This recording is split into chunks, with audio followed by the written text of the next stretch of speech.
Природа не жертва, а мать и подмога. Чистые ее воды, прозрачные ветра. Планета вздохнула от тяжкого смога, и нет от завода в природе вреда. Законы понятны, яснее не будет. Народ выбирает, кто страж и судья.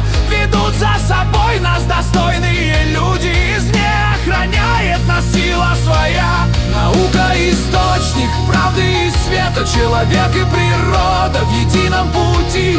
Исследует миры, открывает ответы. Вселенная рядом, и дальше идти. С народами мира братский союз, где дружба и правда не терпят табу.